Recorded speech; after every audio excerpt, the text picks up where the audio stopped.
We'll never forget the out-of-nowhere Cinderella stories, like 1985's Villanova team, cold-blooded last-second buzzer beaters, like the assassin Christian Laettner for Duke, and heartwarming moments of triumph, like NC State's Jim Valvano running around the court celebrating.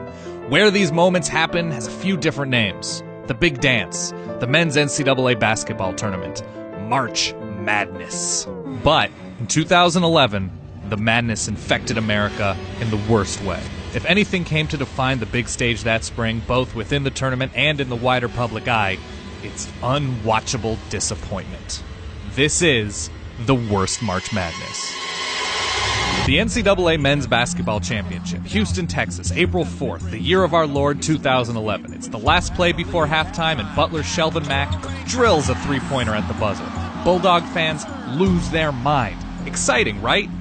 Wrong. Look at the score. 22-19. This is a championship game between two strong offenses, and 22-19? That's rec league. Oh, but don't just take my word for how bad things got in the first half. First of all, I'm going to be honest. It's the worst half of basketball I've ever seen in a national championship game. That was an awful half of basketball. And why did the universe do this to us? Let's go back a month to understand how we got here. February 26th, 2 p.m., Butler University's regular season ends. Head coach Brad Stevens is 34 years old and looking to lead his Bulldogs back to the NCAA championship after a this close last-second championship loss to Duke the previous year. Even without Gordon Hayward, now an NBA rookie, Butler remains a small school doing big things. February 27th, 8:30 p.m., the 83rd Academy Awards. James Franco and Anne Hathaway host. Wow. This is actually happening. Okay. It's brutally painful television, though it is eventually somehow topped. Moonlight, Best Picture. March 5th, 2 p.m., UConn's regular season ends. Head coach Jim Calhoun is literally twice as old as Butler's Brad Stevens and leading the Big East powerhouse Huskies, who, with star guard Kemba Walker, just keep winning. Kemba Walker! March 7th, 2.5 men's Charlie Sheen loses everything but insists he's winning. Duh. March 10th, 10 p.m., Jersey Shore. Vinny gets a spray tan and Sammy gets mad at Mike for being shady. Bye! March 12th, NFL owners lock out the players with no end in sight. March 13th, 9 p.m., Celebrity Apprentice 4. Meatloaf, Jose Canseco, and Gary Busey are getting after it. 1 and 1 equals 2. You're fired. March 13th, 6 p.m., Selection Sunday. Butler's an 8 seed in the Southeast, UConn's a 3 seed in the West. March 14th, Aflac fires Gilbert Godfrey as the voice of the Aflac Duck after his terrible Twitter jokes about the Japanese earthquake and tsunami. Also March 14th, 13-year-old Rebecca Black's Friday is released. March 17th, 12:40 p.m., Butler center Matt Howard with a huge heads-up play for a last-second tip-in win as Butler ekes by Old Dominion 60-58. Same day, 7:20 p.m., UConn obliterates a clearly overmatched Bucknell 81-52. Later that night at 10 p.m., Vinny anxiously undergoes an ear piercing at the t-shirt shop, and Paulie proclaims that Vinny looks, quote, Oh, you're looking fresh to death, bro. March 18th, Netflix announces their plan for their first original drama series called House of Cards. This is Netflix before it owned your life. March 19th, 7:10 p.m., Pitt's Nasir Robinson carelessly fouls Matt Howard 90 feet from the basket with under a second to play to lose an almost sure-thing overtime game as Butler barely edges number 1 seed Pitt 71-70. Same night, 9:40 p.m., UConn's Kemba Walker catches fire for 16 points in the final 10 minutes as the Huskies pull away from a tough Cincinnati team 69-58. March 20th, 9 p.m., Gary Busey and Jose Canseco lose track of time and hurt the rest of their team. Come on, guys.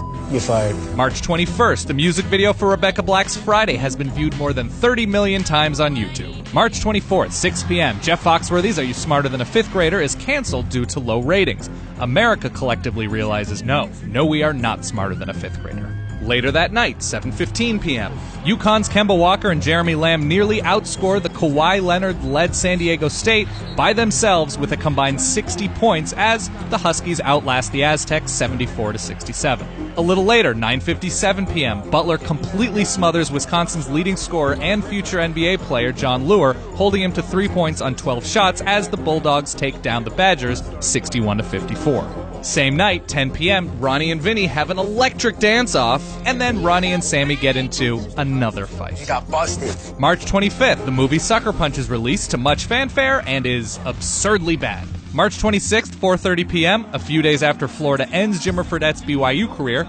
Butler survives the 2-seed Gators, overcoming an 11-point deficit with 9 minutes to play to win 74-71 and reach the Final Four. Same night, 7:05 p.m., a couple days after Arizona flattens Kyrie Irving and Duke, UConn barely gets by 5-seed Arizona 65-63, and they reach the Final Four. March 27th, 9 p.m., Gary Busey screws up. Little John wins a bunch of money for charity. You're fired. March 29th, Rebecca Black's Friday surpasses Justin Bieber's Baby as the most disliked YouTube video ever with 1.16 million negative votes. And with 2 lower seeds now in the Final Four, Butler as an 8 seed and VCU an 11, they'll each get a shot to take down a giant with Kentucky and UConn around. Nope, the little guys have to play each other. Womp womp. So, April 2nd, 6:09 p.m., Butler wins the matchup between these 2 small schools and become the lowest seeded team since 1985 to make the championship game. Same night, 8:49 p.m., UConn defensively strangles Kentucky, allowing a season-low 21 first-half points as the Huskies ride Kemba Walker and hold off the Wildcats 56-55. April 3rd, 9 p.m., Meatloaf and Gary Busey are at it again, and Loaf really tears into him on this one. You do not wanna with me! April 4th, 9 p.m., UConn vs. Butler. The 2 teams meet. Butler, the quintessential Midwest small school, and UConn, the Big East powerhouse. This is the big one. And then it's really not. Butler shoots 18.8% from the field, the lowest ever in a championship game, and that includes going 3 of 31 on 2-pointers and being outscored 26-2 in the paint. The 94 points total scored was the fewest in a championship game since 1949. The game was so uneventful that this was the only entertaining highlight from the night. What the f***? Yes, what the f*** indeed. So we get a final score of 53-41, and the 2011 NCAA tournament ends on a whimper. What we wanted was 2 teams battling at the top of their games and giving us an electric back and forth. Instead, we get graduate-level bricklaying, a lame Nancism at the end, and the Huskies are the top dog in 2011. And then, one shining moment. The madness of March 2011 didn't end after midnight, as we were promised. And there you are, you're running for your life. We make $12 million a year for this university. Get some facts and come back and see me.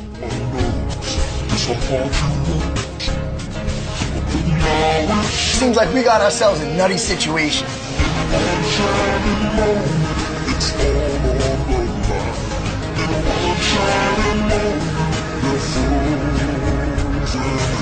Obviously, it's an honor and a privilege to be here.